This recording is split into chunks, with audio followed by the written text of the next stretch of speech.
It is 11 at night, and you are trying to get from the bedroom to the kitchen without waking the whole house. And you know the spot. Everybody knows the spot. Third board, past the hall closet. So you step wide over it, careful, and you put your weight down on the other side.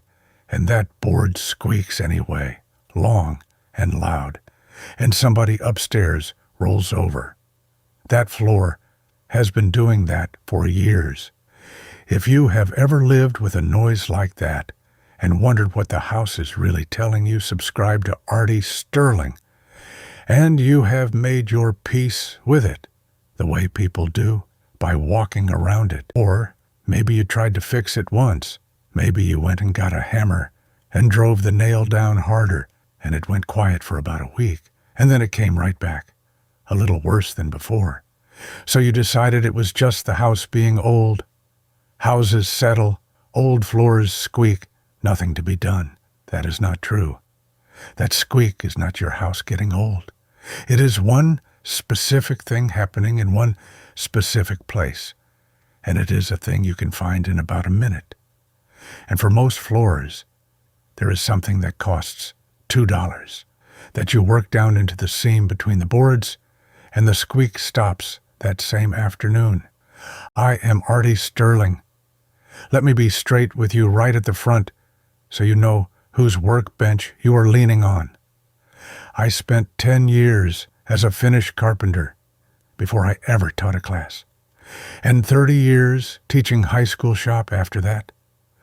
I have been under a good many old floors on my back with a flashlight, and I can tell you there is no such thing as a floor that just squeaks. Now, before I show you the fix, I want you to understand what a squeak actually is, because once you know, you will stop attacking the wrong thing.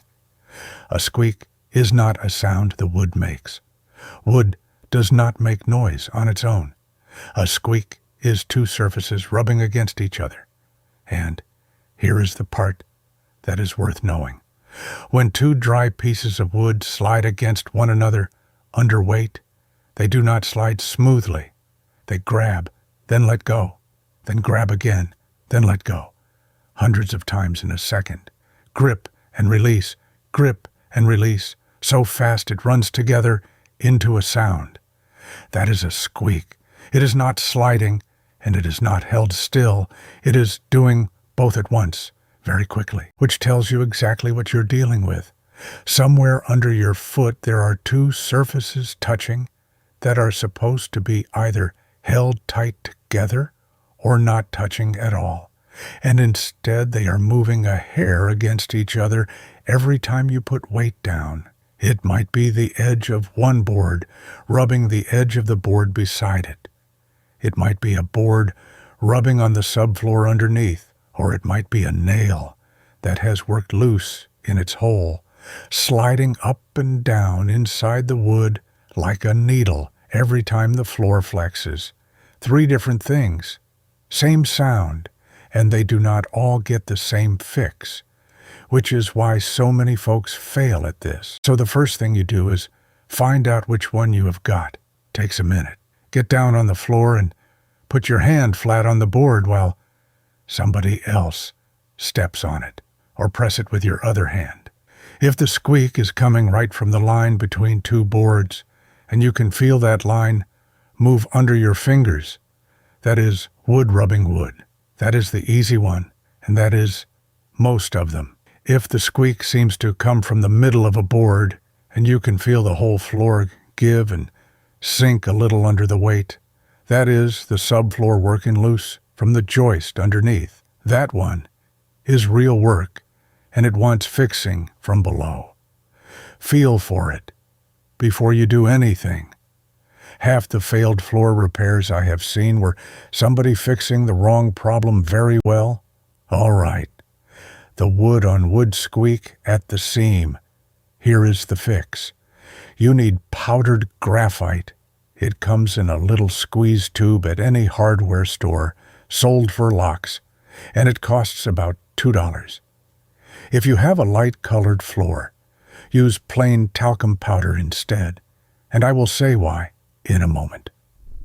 Put the tip of the tube right down into the seam between the two boards at the spot that squeaks and give it a squeeze.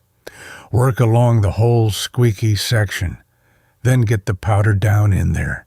Walk on it. Rock your weight back and forth over the spot a few times. That flexing is what draws the powder down into the joint, which is the one place you cannot reach with your hands. Then sweep or vacuum up whatever is left sitting on the surface. Try it. Most of the time, it is gone right. Then, if there is a little left, put more in and work it down again. What you have done is put a dry, slippery powder between two surfaces that were gripping each other. They can still move, but now they slide instead of grabbing. No grab, no release, no noise. Now, here is what most folks do instead, and it is why the squeak keeps coming back. They drive the nail down harder. Think about what that actually does.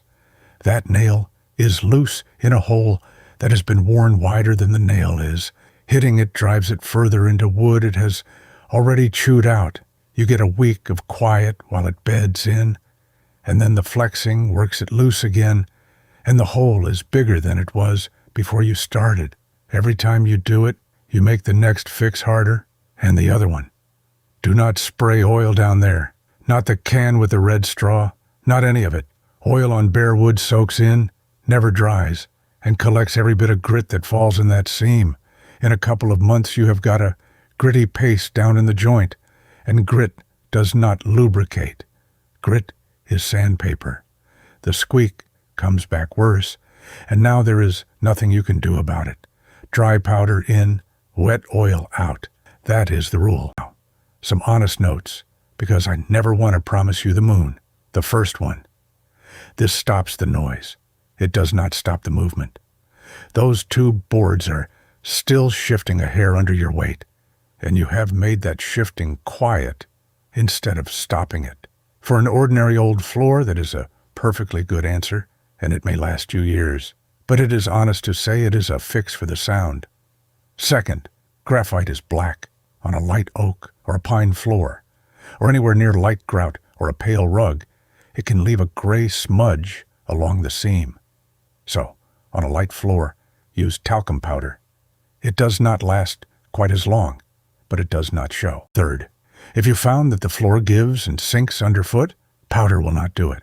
That is the subfloor pulling away from the joist, and the right fix is from underneath, in the basement or the crawl space, with a thin wood shim and some glue eased into the gap, not forced in. Eased, driving a shim and hard will lift your floor and give you a new problem upstairs. And a squeak that has come on suddenly, in a floor that never did it before, is worth looking at properly. Wood that stays wet gets soft. If a squeak turns up near a bathroom or a kitchen or an outside wall, go look underneath before you do anything else. Now let me tell you something, and then I will let you go. There is a board in my own hallway, about 4 feet from my daughter's old bedroom door, that has squeaked since 1987. I have known exactly how to fix it that entire time. $2.10. When she was 17, that board told me every single time she came in late. She never worked out how I knew. She thought I was up waiting. She is 46 now and lives 3 states away, and that board still squeaks, and I still have not fixed it, and I am not going to. So, I will say this. Fix the ones that wake the baby. Fix the ones on the stairs that startle you. But if you have got a board in your house that has been telling you something for 30 years, you might think about leaving that one alone. Not every noise in an old house is a fault. Some of them are just the house talking. Now, why does nobody tell you this? Same story as everything else at this bench. There is a whole shelf of squeak repair kits at the hardware store now. Special screws that snap off below the surface. Plastic jigs, little brackets, $25 and $30 a box, and there are contractors who will quote you a good deal more than that. There is no display anywhere for a $2 tube of lock powder and the knowing of where to put it. A company cannot build a business on that. There is no advertisement for something you already could have done, not because anybody hid it, because nobody profits by saying it out loud. So, we are going to say it out loud, right here. So here is what I would ask of you. This weekend, go stand on the board you have been stepping around. Put your hand down on it and find out which kind of squeak you have got. Then get a $2 tube of graphite, work it into that seam, and walk on it. Then come down to the comments and tell me if it went quiet. And tell me about the board in your house that you are not going to fix, because I suspect a good many of you have one. I read every single one, and the next time we sit down at this bench, I want to show you what to do about a wooden chair that has gone wobbly, not brackets, not screws, not squeezing more glue into the joint, which is what nearly everybody tries, and it never holds for long. There is a reason that fails, and once you know it, you will fix that chair once, and it will stay fixed for another 50 years. So stop hammering that nail. Put the powder in the seam. Keep it simple, keep it cheap, and do it right the first time. The folks who built the furniture in this country knew that. And we are going to remember it together.